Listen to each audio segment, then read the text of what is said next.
இன்னைக்கு நம்ம இந்த வீடியோல 9th மேத்தமெட்டிக்ஸ் யூனிட் 1 எக்ஸசைஸ் 1.1 வந்து பார்க்க போறோம். இதுக்கு முன்னாடி வீடியோல இந்த யூனிட்டோட இன்ட்ரோடக்ஷன் பார்ட் நம்ம கொடுத்திருப்போம். அதை பார்த்துட்டு இது பாருங்க.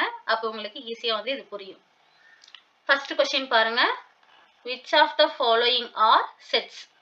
கீழே கொடுத்திருக்கிறதுல எது எதெல்லாம் செட், எது எதெல்லாம் நாட் எ செட் அப்படி நமக்கு கேக்குறாங்க.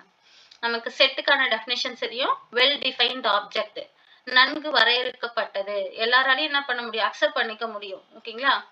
ஒரு குறிப்பிட்ட கேரக்டரிஸ்டிக்ஸ் இருக்கிறா போல இருக்கிறது தான் நம்ம என்ன சொல்லுவோம், செட் அப்படின்னு சொல்லுவோம். இங்க என்ன கொடுத்திருக்காங்க பாருங்க. First question, the collection of prime number up to 100.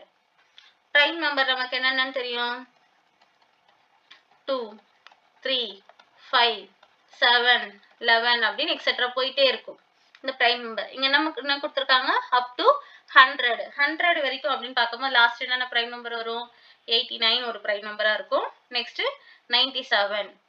ஓகேங்களா? 2 3 5 இதுல இருந்து ஆரம்பிச்சு 97 வரைக்கும் முடிகிற இதுக்குள்ள நடுவுல இருக்கிற prime numbers-ல என்ன பண்ண முடியும், நம்மளால ஒரு செட்டா எழுத முடியும்.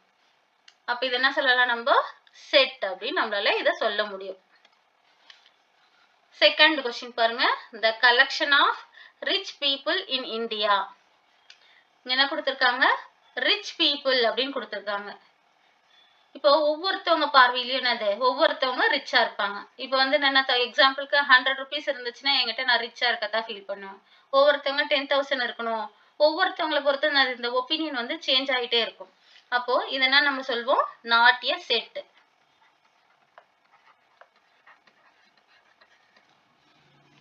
தேர்ட் ஒன்னு பாருங்க. the collection of all rivers in India.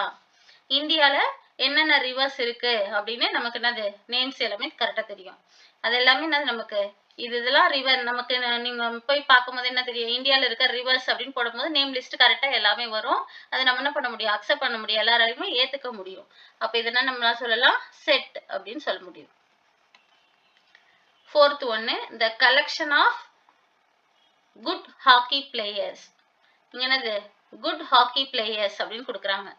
இப்போ எல்லாராலுமே ஒவ்வொருத்தவங்களும் இவங்க குட் ஹாக்கி பிளேயர் இவங்க இல்ல அப்படின்றத சொல்ல முடியாது. அப்ப இதெல்லாம் நம்ம சொல்லலாம் நாட் எ செட். ஓகேவா, புரிஞ்சுதுங்களா? செட் அப்படின்னா வெல் டிஃபைன்ட் ஆப்ஜெக்டா இருக்கணும், எல்லாராலையுமே அக்செப்ட் பண்ணிக்கூடிய விஷயமா இருக்கணும். அதை தவிர எக்ஸ்ட்ராவும் இருக்கக்கூடாது, கம்மியாவும் இருக்கக்கூடாது. அதுதான் நம்ம என்ன சொல்லுவோம், செட் அப்படின்னு நம்ம சொல்லுவோம். செகண்ட் क्वेश्चन பாருங்க. செகண்ட் என்ன கொடுத்திருக்காங்க, list the set of letters of the following words in roster form. நம்ம செட்டை வந்து என்ன பண்ண முடியும், 3 ஃபார்ம்ல எழுத முடியும். நம்ம பார்த்திருக்கோம் டிஸ்கிரைப்டு ஃபார்ம், ரோஸ்டர் ஃபார்ம், இன்னொன்னு என்னது ரூல் ஃபார்ம் அப்படின்னு நம்ம பார்த்திருப்போம். இங்க நமக்கு क्वेश्चनல ரோஸ்டர் ஃபார்ம்ல கேக்குறாங்க. ரோஸ்டர் ஃபார்ம்னா என்னது, இதுதான் அப்படின்னு நம்மள ஒரு டேபிளர்ல சொல்ல முடியும். இங்க ஃபர்ஸ்ட் கொடுத்திருக்கிறது பாருங்க. ஃபர்ஸ்ட் क्वेश्चनல என்னென்ன லெட்டர்ஸ் இருக்குன்னு கேக்குறாங்க. ஃபர்ஸ்ட் இதுல ஐ இருக்கு, அப்ப நம்ம ஐ வந்து எழுதிக்கிறீங்க. நெக்ஸ்ட் செகண்ட் என்னது n இருக்கு, n எழுதிக்கிறோம். நெக்ஸ்ட் டி, அதுக்கப்புறம் ஐ என்ற லெட்டர் நம்ம ஏற்கனவே எழுதிட்டோம், அப்ப திரும்ப எழுதக்கூடாது. நெக்ஸ்ட் ஏ. இதுதான் நமக்கு என்னது ஃபர்ஸ்ட் செட்டோட ரோஸ்டர் ஃபார்ம். இங்க செகண்ட் பாருங்க. செகண்ட் இங்க என்ன இருக்கு, பி இருக்கு, எழுதிக்கலாம்.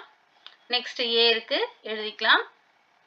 அதுக்கப்புறம் என்னது ஆர் இருக்கு, எழுதிட்டு நெக்ஸ்ட் ஏ இருக்கு, ஏ ஏற்கனவே நம்ம எழுதிட்டோம், அப்ப எழுதக்கூடாது. அதுக்கு அடுத்த லெட்டர் எல். நெக்ஸ்ட் எல் ஏற்கனவே எழுதிட்டதுனால எழுதக்கூடாது. நெக்ஸ்ட் இ. நெக்ஸ்ட் எல் ஏற்கனவே எழுதிட்டோம், எழுதக்கூடாது. அதுக்கப்புறம் என்ன இருக்கு நமக்கு ஓ. Next G. நெக்ஸ்ட் என்னது ஆர். ஆர்ன்றது நம்ம ஏற்கனவே இங்க எழுதியிருக்கோம், அப்போ ஆர் எழுதக்கூடாது. நெக்ஸ்ட் ஏவும் நம்ம ஏற்கனவே இங்க எழுதிட்டோம், எழுதக்கூடாது. Next M. எம்ன்றது இங்க நம்ம எங்கேயும் எழுதல, அப்போ எம். செகண்ட் क्वेश्चनோட ரோஸ்டர் ஃபார்ம் நம்ம எழுதிட்டோம். நெக்ஸ்ட் தேர்ட் வாங்க. தேர்ட்ல ஃபர்ஸ்ட் நமக்கு எம் எழுதிடலாம். அதுக்கப்புறம் I. Next S. Next S எழுதியாச்சு, அப்போ அதை விட்டுடலாம். நெக்ஸ்ட் ஐ எழுதியாச்சு, விட்டுடலாம். நெக்ஸ்ட் அதே போல என்னது எஸ் எழுதிட்டோம், ஐ எழுதிட்டோம். அதுக்கப்புறம் என்னது பி. நெக்ஸ்ட் P எழுதியாச்சு, I எழுதியாச்சு. அப்போ தேர்ட் கொஸ்டினோட ரோஸ்டர் ஃபார்ம் இதுதான். ஃபோர்த் ஒன்னுக்கு பாருங்க. ஃபோர்த் என்ன கொடுத்துருக்காங்க? First C, next Z, next E,